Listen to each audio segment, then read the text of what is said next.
Hello everyone, welcome back. Golden Krust is famous for their Jamaican beef patties, but can a homemade version beat the store-bought favorite? In this video, I put my homemade beef patties or meat pies to the test. Come on guys, let's go. For my homemade version of Golden Krust's famous beef patties, I have all my ingredients here. 3 cups of flour, 1.5 pounds of ground beef,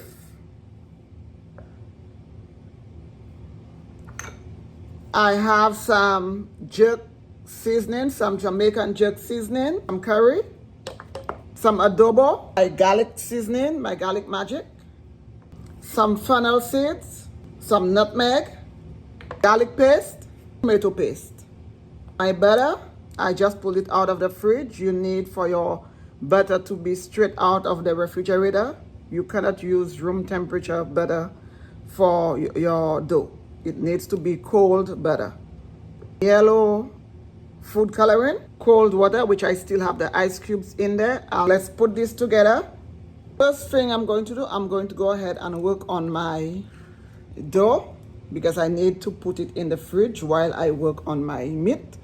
The Golden Krust patty is that bright yellow color. So for that, I'm going to put some yellow food color into my cold water.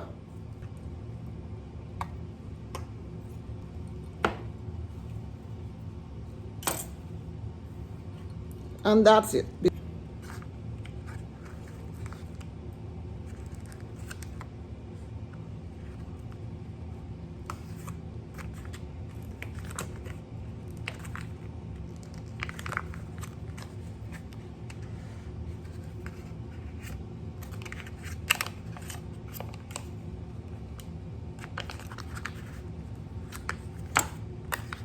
So you just cut your butter into small cubes and just add it to your flour. I'm not using any salt for my dough. This is just my preference. So you just go ahead and put all your seasonings in your beef.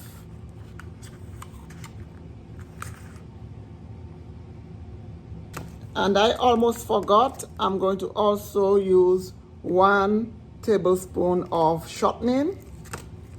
About a tablespoon will do.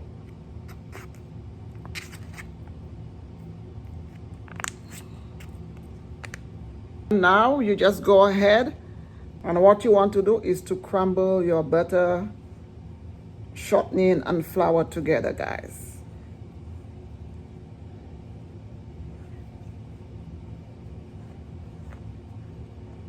And you can just go ahead and use your hand. If you have a pastry blender, you can go ahead and do that also.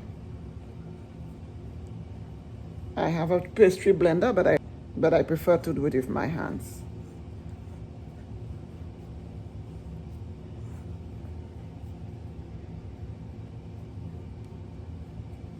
And this is what you do. You just take the flour and the butter and you just mix it together like this with your fingers, guys.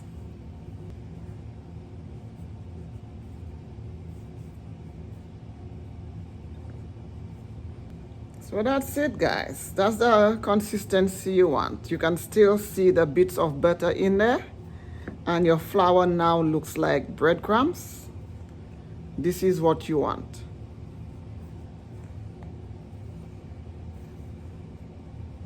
And if you squeeze together, it will form a little ball.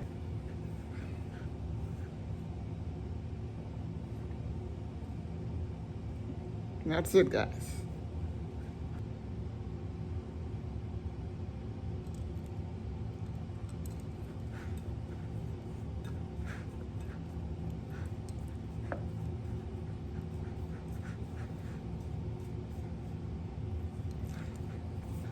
And now what you want to do, you just want to bring your dough together. You're not mixing.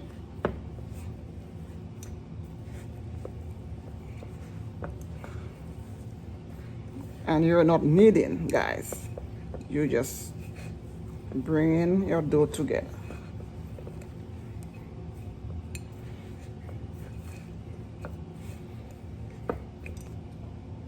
Just put my dough on here.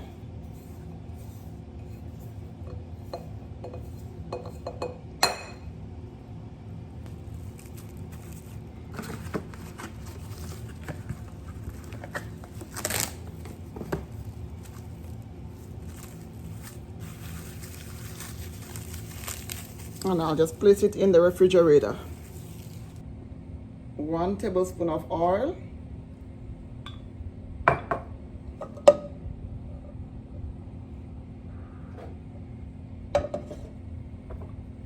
I do not want my meat to be too oily. 1 tablespoon of oil is okay. Now I'm going to go ahead and add in my ground beef.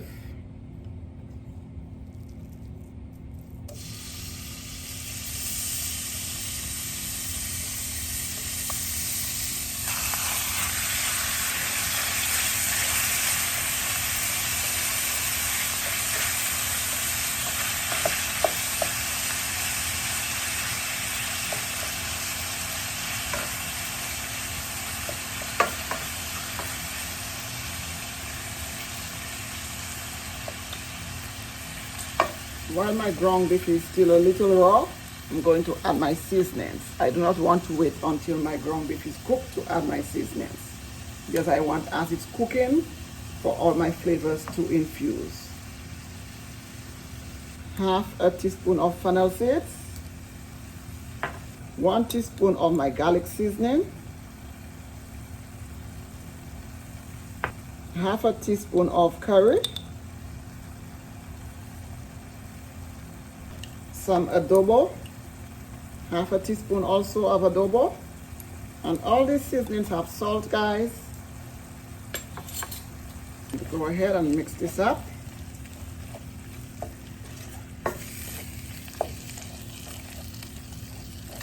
This is how you get all your flavors into your ground beef. You do not wait for it to cook until you put your seasonings. You put it in before your meat cooks, guys. So all your seasonings can really get in there.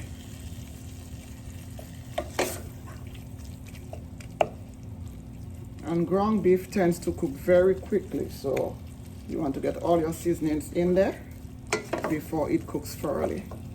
I'm going to go in with some garlic paste.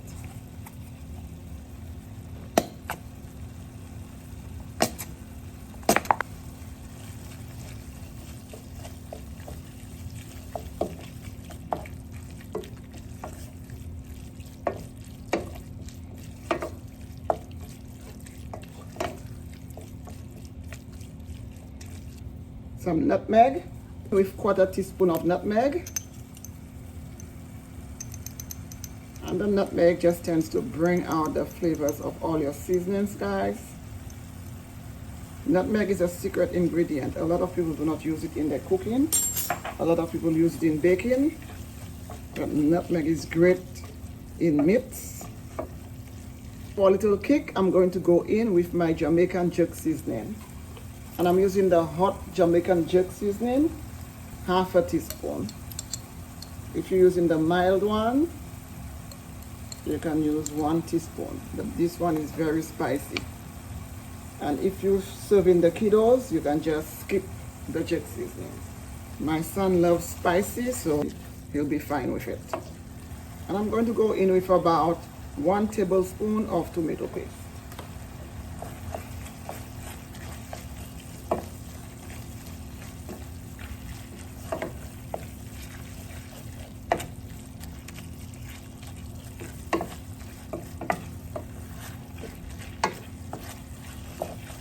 You see how quickly your meat cooks?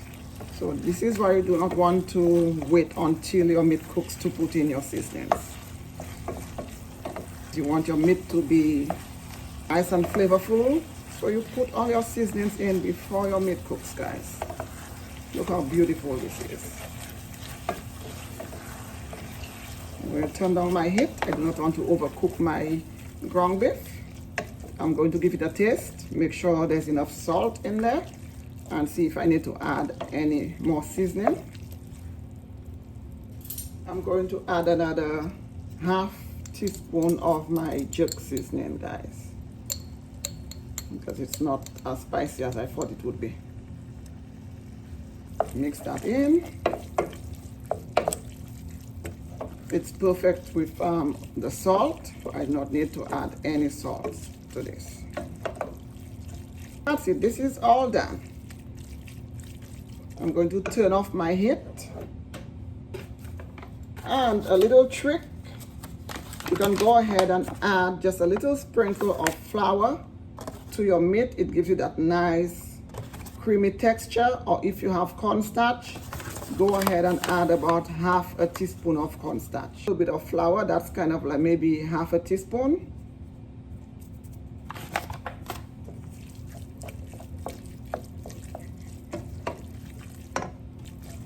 And that's my tip to you guys.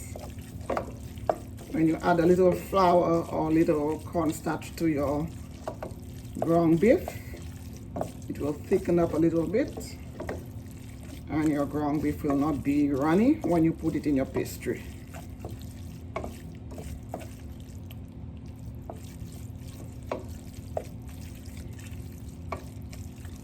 And you need to add your cornstarch or your flour as soon as you turn off your burner, guys. I'm going to allow it to cool. Now I'm going to go ahead and turn on my oven. I turned on my oven to 350 degrees. So our meat has cooled off. I'm going to start rolling out my dough.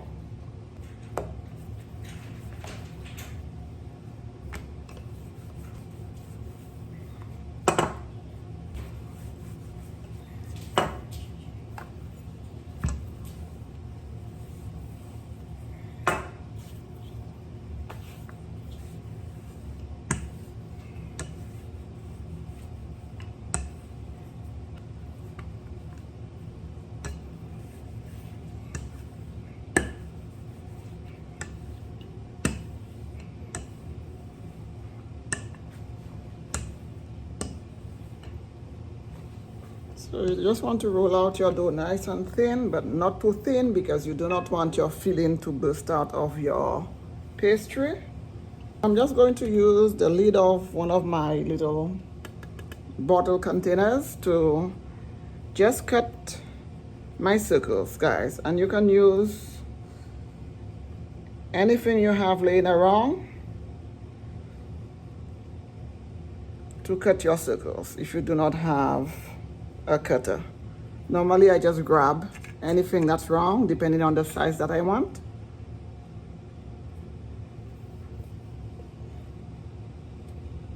And this works beautifully, so why not?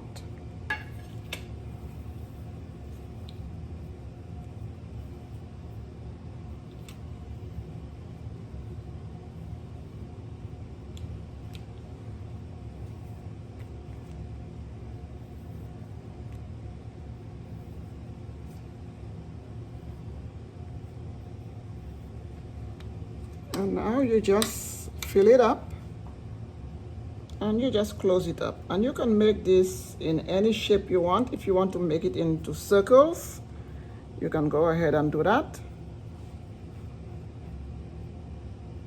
This shape is kind of like the traditional shape. When I was growing up, we used to make our pastries in this shape. And you just use your fork to seal it, or you can use your fingers, guys. And I have my baking sheet here. I place some parchment on it. Just going to place my meat pies on there. And do the same for the next.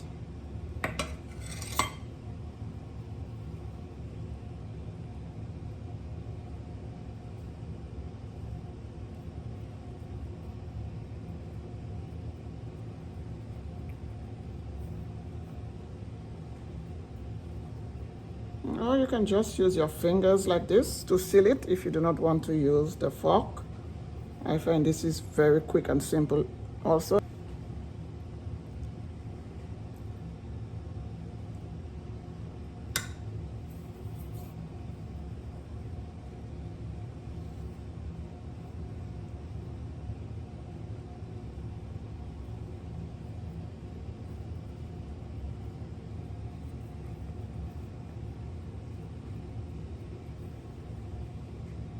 Comes out just as beautifully.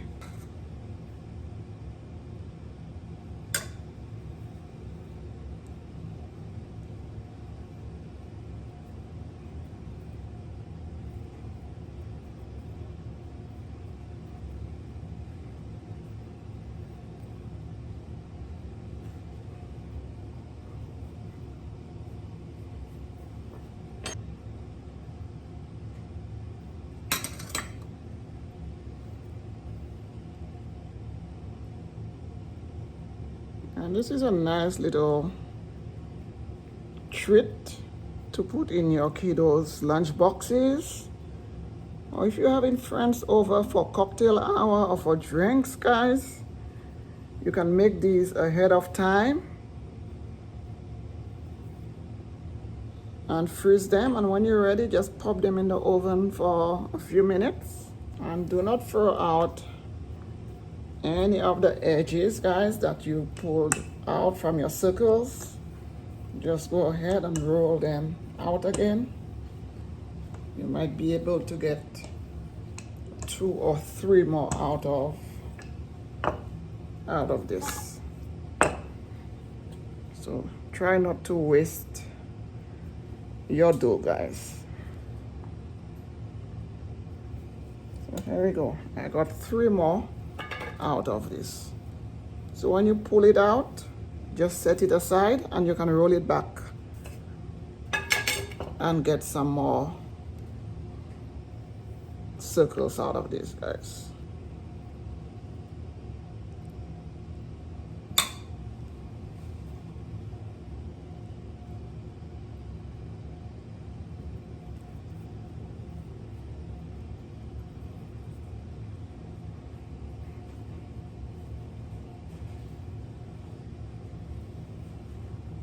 If you want, you can also make them in the shape of circles. You just take the 2 circles and put them one on top of the other like this, guys.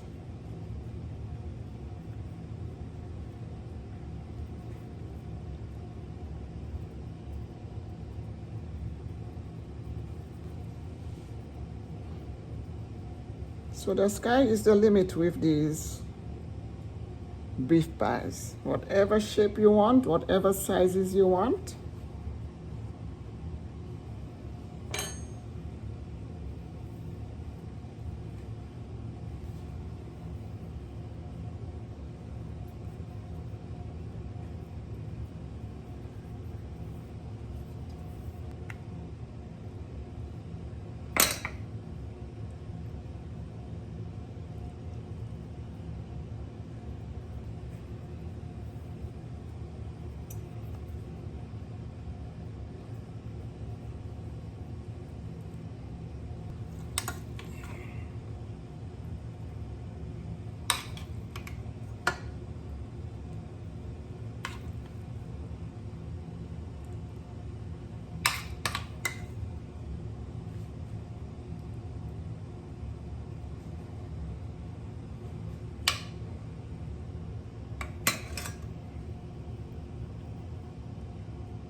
And into the oven it goes, guys.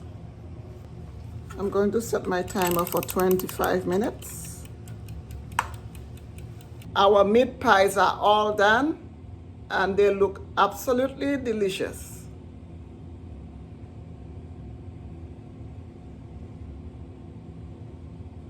Let's eat.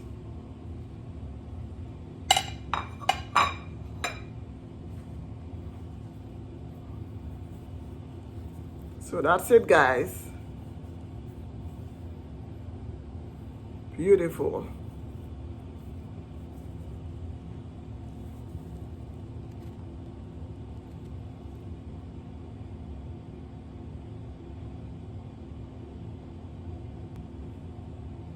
Smells delicious.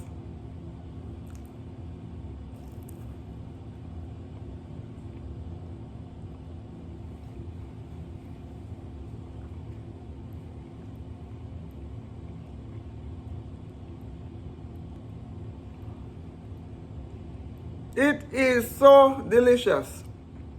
I'm glad I went in with an extra half teaspoon of my jerk seasoning. So why go out and buy when you can make this at home? Just as delicious. We've come to the end of this video where I shared with you how I make my Golden Krust inspired beef patties or meat pies at home. And it is delicious. Please don't forget to subscribe, like, and share, and stay tuned for more flavorful videos. Until the next time, thank you so much for watching. Bye, guys.